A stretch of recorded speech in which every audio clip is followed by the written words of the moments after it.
লোক নিৰ্মাণ বিভাগৰ উন্নয়নে দুৰ্ভোগ ভুগাইছে নবীননগৰবাসী। প্ৰথমে চাই লওক এইসমূহ ফটো তথা ভিজুৱেল।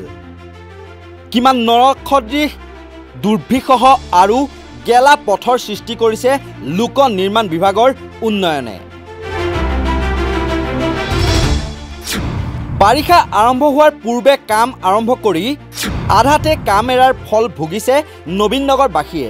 4 মাহে বন্ধ হৈ আছে নামঘৰ পথৰ নিৰ্মাণ, যাৰ ফল ভুগিছে পথচাৰী আৰু স্থানীয় বাসিন্দাই। বাৰিষাহে উন্নয়নমূলক কাম কৰাৰ বাবে সাৰ পোৱা লোক নিৰ্মাণ বিভাগ আৰু গুৱাহাটী পৌৰ নিগমে বিধ্বস্ত পথসমূহৰ লগতে নলা নিৰ্মাণৰ কাম আৰম্ভ কৰিছে যদিও অতি মন্থৰ গতিত এই নিৰ্মাণ কাৰ্য চলা দেখা গৈছে। বহুকেইটা গুৰুত্বপূৰ্ণ পথ আধা বনোৱাকৈ দীৰ্ঘদিন ধৰি বিভাগীয় কৰ্তৃপক্ষই কাম পেলাই ৰাখিছে।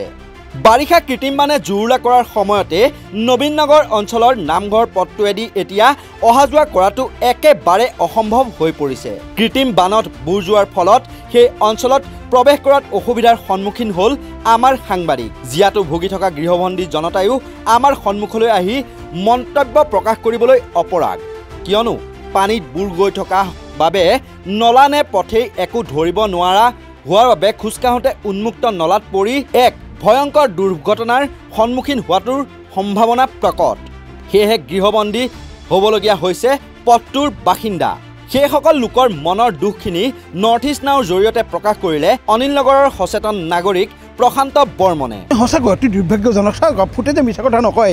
এককাল মানে আপুনি কেনেকৈ যাব তালৈ মই তেওঁলোকক মাতিছিলোঁ। হেন্দুৰিয়ালি নামঘৰ পথৰ যিটো অৱস্থা, গড়কাপ্তানি বিভাগে যিটো অৱস্থা কৰি থৈ গ'ল আজি 4 মাহ, কিন্তু তেওঁলোকৰ এইটো এটা মানে বিচাৰ্যৰ বিষয় যে মুখ্যমন্ত্ৰী মহোদয় আপুনি চাব লাগে আপোনাৰ বিভাগ এই যে কেনেকৈ আছে মানুহখিনি, একদম কটুজীৱ পৰিৱেশ। আজি মাতিছিলোঁ তেওঁলোকক মই আহিবলৈ আপোনালোকৰ চেনেলত ক'বলৈ, তেওঁলোক ওলাবলৈ উপায় নাই। তাৰমানে গৃহবন্দী জলবন্দী হৈ আছে আৰু এনেকুৱা মানে পৰিৱেশ, তাৰ আধা বনোৱা কৰি থৈ গ'ল ৰাস্তাখিনি, এনেকুৱা পৰিৱেশ তাত ওলাবলৈ উপায় নাই। তাত ওলাব লাগিলে মানুহ মানে জমপুৰিত যাব লাগিব।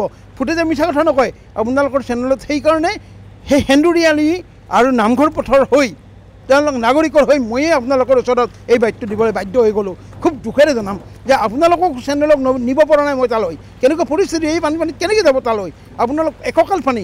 এইকাৰণে কৈছোঁ যে এই অতি সোনকালে সেই ৰাস্তাটো বনোৱাৰ ব্যৱস্থা কৰিব লাগে আৰু সেই মানুহখিনিক মুক্তি দিব লাগে। আৰু এটা কথা কওঁ, তাত এটা নামঘৰ আছে এই ভাদ মাহ, বাৰম্বাৰ কৈ আছোঁ, এই ভাদ মাহত এই আইসকল বাসকল তাত নামঘৰত নাম ধৰিবলৈ যায়, কিন্তু আজি এই পৰিস্থিতিত তেওঁলোকে নামঘৰত যাব পৰা নাই।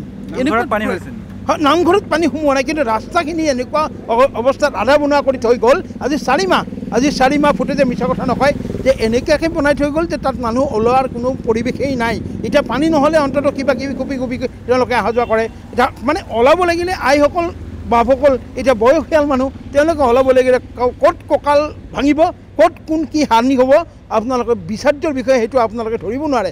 এনেকুৱা অৱস্থাত পৰি আছে তেওঁলোক। সেইকাৰণে কৈছোঁ যে সেই মানুহখিনিক চাবলৈ হ'ল মুখ্যমন্ত্ৰী মহোদয়, আপুনি আপোনাৰ বিভাগৰ মানুহক অতি সোনকালে যোনেই নবনাওক অতি সোনকালে সেই ৰাস্তাটো বনাবলৈ দিয়ক। আৰু আইসকল বাপসকল লগতে সেই মানুহখিনিক, এটা জনকীৰ্ণ অঞ্চল, বহুখিনি মানুহ বাস কৰে তাত। সেইকাৰণে কৈছোঁ এই ৰাস্তাটো অতি সোনকালে বনাবলৈ মই অনুৰোধ জনাইছোঁ আৰু অতি সোনকালে অন্ততঃ কালিৰ পৰাই আপোনালোকে তাৰ ব্যৱস্থা কৰক। সেই ৰাস্তাটো বনাই দি সেই মানুহখিনিক আপোনালোকে উদ্ধাৰ কৰক। নিশ্চয়কৈ উন্নয়ন সকলোকে লাগে, কিন্তু সেই উন্নয়নে যদি ৰাইজৰ বাবে হাৰাশাস্তিৰ কাৰক হৈ পৰে বা ৰাইজক গৃহবন্দী কৰি জীৱন দুৰ্বিষহ কৰি তোলে, সেই উন্নয়ন ৰাইজৰ কাম্য হয়নে? আনকি ভাদমহীয়া নামঘৰত নাম প্ৰসংগত ভাগ লোৱাটো মহিলাসকলৰ বাবে যথেষ্ট অসুবিধাৰ সন্মুখীন হ'বলগীয়া হৈছে, কিয়নো বিভাগীয় কৰ্তৃপক্ষই নিৰ্মাণ কাৰ্যত ব্যৱহৃত বিভিন্ন সামগ্ৰী পথটোৰ ঠায়ে ঠায়ে দমাই ৰাখিছে। তদুপৰি অৰ্ধনিৰ্মিত পথটোৰ পদপথৰ উন্মুক্ত মেনহোলে পথচাৰীলৈ বিপদ মাতিছে। এজাক বৰষুণতে বুৰ যোৱা পথছোৱা পানী শুকালেও সম্পূৰ্ণৰূপে বোকাময় হৈ পৰে পথটো। নবীননগৰৰ নামঘৰ পথেৰে এতিয়া যান বাহন চলাচল কৰাটো দূৰৰে কথা, পথচাৰীয়ে খোজকাঢ়ি অহা যোৱা কৰাটোৱে অসম্ভৱ হৈ পৰিছে। প্ৰাপ্ত খবৰ অনুসৰি জনৈক পাঠকে পথটোৰ নিৰ্মাণৰ ঠিকা লাভ কৰিছিল। যোৱা 22 এপ্ৰিলৰ পৰা পথটোৰ নিৰ্মাণ কাৰ্য আৰম্ভ হৈছিল যদিও বাৰিষা পথছোৱা মেৰামতি সম্পূৰ্ণ কৰাত চূড়ান্ত ব্যৰ্থ লোক নিৰ্মাণ বিভাগ। ৰাইজৰ প্ৰশ্ন হৈছে ইচ্ছা কৰিয়েই বাৰিষা পথছোৱা মেৰামতিৰ কাম আৰম্ভ কৰি ৰাইজক দুৰ্ভোগৰ মাজলৈহে ঠেলি দিছে নেকি লোক নিৰ্মাণ বিভাগৰ ঠিকাদাৰে। কিন্তু এই দুৰ্বিষহ অৱস্থাৰ পৰা ৰাইজে লোক নিৰ্মাণ বিভাগৰ দায়িত্বত থকা মুখ্যমন্ত্ৰী হিমন্ত বিশ্ব শৰ্মাৰ হস্তক্ষেপত পৰিত্ৰাণ বিচাৰিছে।